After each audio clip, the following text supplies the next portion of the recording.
হালকা আক্ষেপ হয়েছিল একটু, তাও ওই যে বউয়ের কারণে, বউ হয়তো একটু গালি দিবে এটাই আর কি।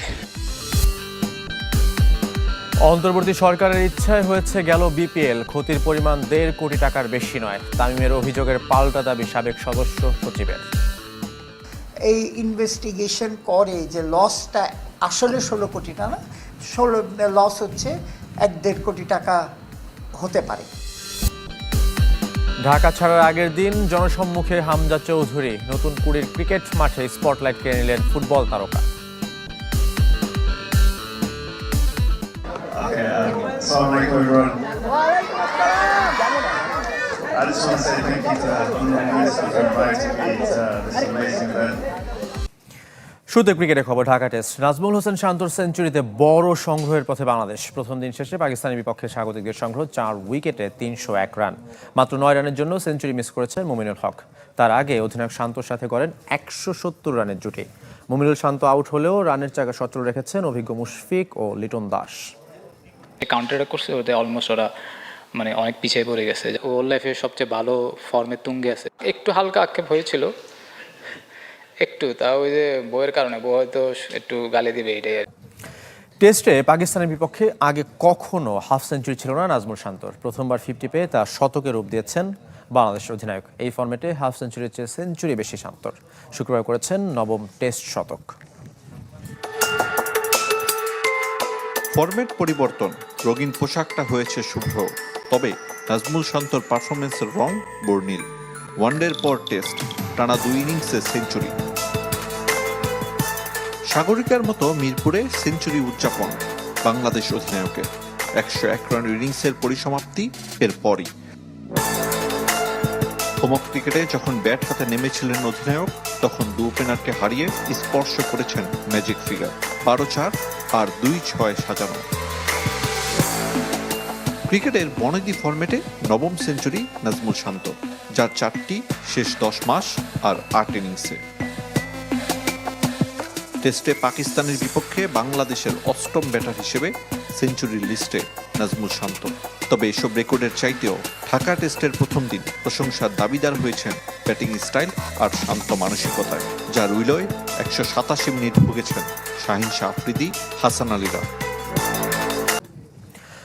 আইসিসির এপ্রিল মাসের সেরা ক্রিকেটারের সংক্ষিপ্ত তালিকায় বাংলাদেশ পেসার নাহিদ রানা। ঘরের মাঠে নিউজিল্যান্ডের বিপক্ষে ওয়ানডে সিরিজের জয়ে গুরুত্বপূর্ণ ভূমিকা রেখেছিলেন চাপা এক্সপ্রেস। 3 ম্যাচে 1 ফাইফার সহ 8 উইকেটে হয়েছিলেন সিরিজ সেরা। তারই স্বীকৃতি হিসেবে সংক্ষিপ্ত তালিকায় জায়গা করে নিয়েছেন বাংলাদেশি গতি তারকা।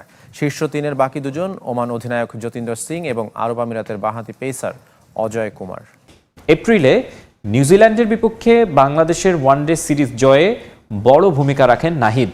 3 ম্যাচে 16.75 গড় ও ওভার প্রতি 5-এর কম রান দিয়ে সর্বোচ্চ 8 উইকেট নেন তিনি। আর এই পারফরমেন্সে র্যাঙ্কিংয়েও বড় লাফ দেন ডানহাতি বোলার। আর এবার মাস সেরার পুরস্কারের হাতছানি তার সামনে। আইসিসির ওয়েবসাইটে আগামী 15 মে পর্যন্ত ভোট দেয়া যাবে পছন্দের ক্রিকেটারদের। গেল বিপিএলের ক্ষতির পরিমাণ 16 কোটি নয়, সর্বোচ্চ 1 থেকে 1.5 কোটি টাকা। তামিম ইকবালের অভিযোগের প্রেক্ষিতে দাবি বিপিএলের সাবেক সদস্য সচিবের। অন্তর্বর্তীকালীন সরকারের ইচ্ছা আর ক্রিকেটারদের স্বার্থে সে সময় বিপিএল আয়োজন করতে হয়েছে বলে জানিয়েছেন তিনি। বিপিএলে নিয়ে তদন্তের ভার নির্বাচিত কমিটির উপর ছেড়ে দেবার পরামর্শ বিসিবির সাবেক পরিচালকের। আমিনুল ইসলাম বুলবুলের বোর্ডের বিরুদ্ধে অভিযোগের শেষ নেই।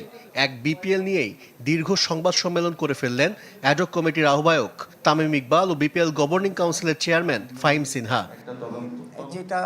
সে সময় বিপিএল গভর্নিং কাউন্সিলের সদস্য সচিব ইফতেখার রহমানও জোড়াতালি টুর্নামেন্ট আয়োজনের বিপক্ষে ছিলেন, তবে সিদ্ধান্তটা এসেছিল অন্তর্বর্তীকালীন সরকার থেকে। ডিসিশন হচ্ছে গভর্নমেন্টের ডিসিশন। এইসব নিয়ে ডিসিশনটা কিন্তু নিয়ে আমার কাছে দেওয়া হয়েছে যে ভাই কোনো মতে টুর্নামেন্টটা করা। যে এসে যদি আমি আমার ইনপুট, তবে 16 কোটি টাকা ক্ষতির যে হিসাব দিয়েছে অ্যাডহক কমিটি তা মানতে নারাজ ইফতেখার রহমান। চট্টগ্রাম রয়্যালস ফ্র্যাঞ্চাইজি চালাতে 11.5 কোটি টাকা খরচ হয়েছে, যার মধ্যে ট্রায়াঙ্গেল গ্রুপ থেকে 2 কোটি টাকা ফ্র্যাঞ্চাইজি ফি ও ব্যাংক গ্যারান্টির 1 কোটি টাকার পে অর্ডার পেয়েছে ক্রিকেট বোর্ড। বাকি 9 কোটি টাকার চেক বাউন্স করেছে, যার আইনানুগ ব্যবস্থা নেওয়া শুরু করেছিল আগের কমিটি। চিটাগাং কিন্তু আপনার চেক বাউন্স করে আমি আসার আগে এটা লিগ্যাল প্রসিডিংসে চলে গেছি। চেক বাকি টাকার ক্ষতি টুর্নামেন্ট চলাকালীন পরিস্থিতিকে দায় দিয়েছেন। বিসিবির সাবেক পরিচালকের মতে ক্ষতির অঙ্কটা বেশ কম। 2 দিন কিন্তু আমাদের খেলা হয়নি। আপনারা খুব ভালো করে জানেন যে আমরা কেন চিটাগংয়ে ম্যাচ করতে পারিনি। তো চিটাগংয়ের 6টা ম্যাচে কিন্তু রেভিনিউ আরও 2-2.5 কোটি টাকা বেশি আসতো। আমার সাইড থেকে যদি প্রপার এই ইনভেস্টিগেশন করে যে লসটা আসলে 16 কোটি না, 16 লস হচ্ছে 1-1.5 কোটি টাকা হতে পারে, সে লাভ হয় না। তাই বলে কি আপনি আয়ারল্যান্ড সিরিজ করবেন না বা জিম্বাবুয়ে সিরিজ করবেন না? আগের বোর্ড চিন্তা করেছে খেলা থাকা দরকার মাঠে, সেই জন্যে খেলা। এখন যদি আমাদের অ্যাডহক কমিটি মনে করে যে না আমরা শুধু ব্যবসায়ী করব, যেটাই লাভ হবে সেই টুর্নামেন্ট করব, এটা তাদের ধারণা। দুটি ফ্র্যাঞ্চাইজি কোনো চুক্তি ছাড়া খেলেছে এমন দাবির পক্ষেও নন বিসিবির সাবেক পরিচালক।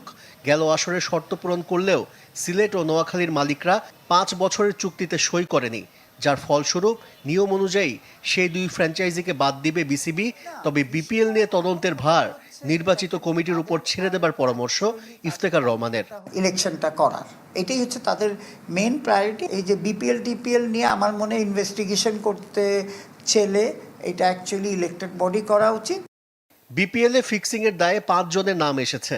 আগের কমিটির সময় যেসব ক্রিকেটারদের খেলতে দেওয়া হয়নি তাদের বিষয়ে কিছুই জানায়নি অ্যাডহক কমিটি, যা স্বাভাবিক চোখে দেখছেন না বিসিবির সাবেক পরিচালক। আনঅফিশিয়ালি না বলে হামজা ক্রেজ চলছে। ক্রিকেট মাঠেও এবার দেখা গেল ফুটবল তারকার জনপ্রিয়তা। ছুটির দিনে নতুন করে স্পোর্টসের অনুষ্ঠানে গিয়ে খুদে ক্রিকেটারদের জুগিয়েছেন অনুপ্রেরণা। সংক্ষিপ্ত ঢাকা সফর শেষের আগের দিন জনসম্মুখে দেশের ফুটবল আইকন।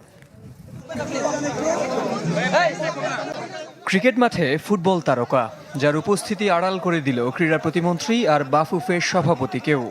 পেশাদার লেন্স থেকে সমর্থকদের মুঠোফোনের ক্যামেরা খুঁজে নিল একজনকেই, তিনি হামজা চৌধুরী। শুক্রবার ছুটির বিকেলে রাজধানীর সরকারি শারীরিক শিক্ষা কলেজ মাঠে প্রতিমন্ত্রীর আমন্ত্রণ আর সমর্থকদের টানে ছুটে এসেছিলেন দেশের ফুটবল আইকন। মাঠে বসেই উপভোগ করেছেন নতুন করে স্পোর্টসের ক্রিকেট ম্যাচ। যদিও আয়োজকদের অব্যবস্থাপনায় কিছুটা রং হারিয়েছিল হামজা উৎসব, তবে শেষ পর্যন্ত ভক্তদের হতাশ করেননি বাংলাদেশ মিডফিল্ডার। মিটিয়েছেন অটোগ্রাফ ফটোগ্রাফের আবদার, জুগিয়েছেন বড় হওয়ার প্রেরণা।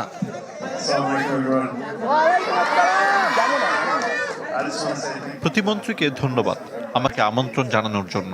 এখানে আসতে পেরে দারুণ লাগছে। আশা করি তোমাদের মাঝ থেকে একদিন আমাদের চেয়েও বড় খেলোয়াড় হবে। এই সমর্থনের জন্য ধন্যবাদ। হামজাকে কাছে পেয়ে উচ্ছ্বসিত খুদে ক্রিকেটাররাও, আর গর্বিত বাফুফের সভাপতি। যদিও সে ফুটবল প্লেয়ার, বাট সব ক্রীড়াবিদরাই তাকে স্টার হিসেবে গণ্য করে। অনেক ইয়াং তরুণ এবং তরুণীরা ইন্সপিরেশন পাবে খেলাধুলাতে থাকার জন্য এবং ভবিষ্যতে খেলার মাধ্যমে নিজেকে গড়ে ওঠানোর জন্য। মাতৃভূমি থেকে ফেরার ক্ষণগণনা শুরু হয়েছে হামজা চৌধুরীর। পরিবার নিয়ে শনিবার ফিরে যাবেন ইংল্যান্ডে। এদিকে রোববারের মধ্যে জাতীয় দলের হেড কোচ চূড়ান্ত করবে ফেডারেশন। 15 মের মধ্যে হবে আনুষ্ঠানিক চুক্তি। হাই প্রোফাইল কোচ আনতে বাজেট বড় সমস্যা নয়, জানিয়েছেন ভাবে সভাপতি তাবিদ আউয়াল। আমাদের টার্গেট হলো যে বাই সানডে আমরা একটা ফাইনালাইজেশনে চলে যাব অ্যান্ড 15 মের ভিতরে আমরা চাই নেক্সট কন্ট্রাক্ট সাইন করতে।